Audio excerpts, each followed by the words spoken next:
Hello, friends. I just wanted to take a few minutes and talk to you about annual conference.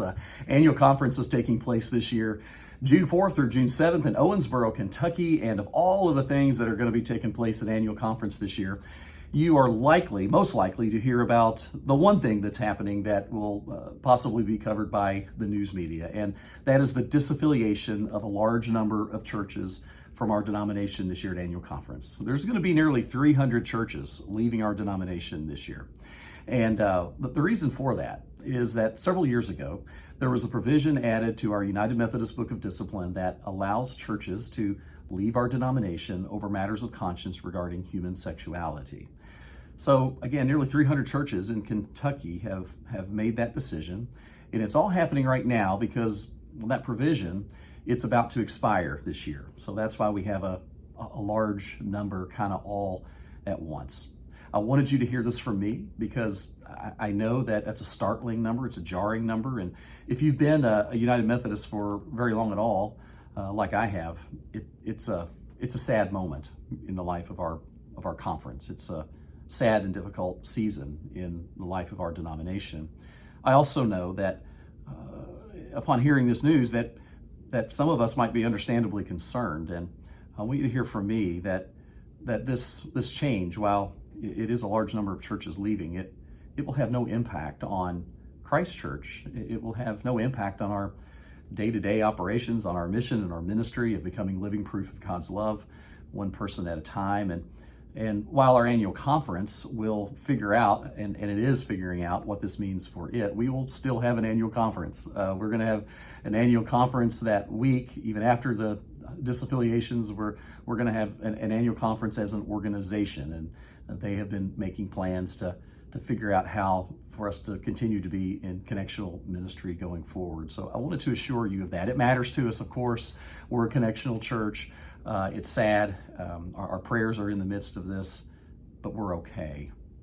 And I just want to add, just briefly, that I am so incredibly proud of you as a church for being the kind of church that has been willing over the years, even before I got here as your senior pastor, to do everything you can to get out in front of this.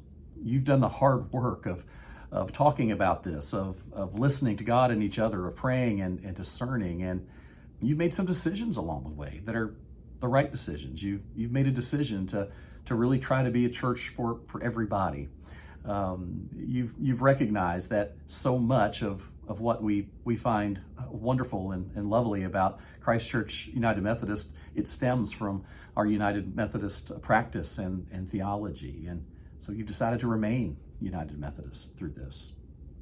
I'm proud of you that you've become a Lighthouse church. You're one of those churches in our annual conference that has agreed to intentionally welcome those who have lost their church home, churches who are leaving, but they don't want to leave our denomination. And I let our annual conference know when they asked if we would consider doing this, that I let them and our church leadership know that we were a Lighthouse church before we ever heard of the term Lighthouse churches, because of our robust online ministry platforms. We had already been making it known that folks could find a home with us, even if it's just temporary, as they're looking for a United Methodist church home. Friends, here's what I want you to do. I want you to pray. Will you pray for the annual conference? Pray for those who are leaving. Certainly pray for all of us who are staying. Pray for your delegates.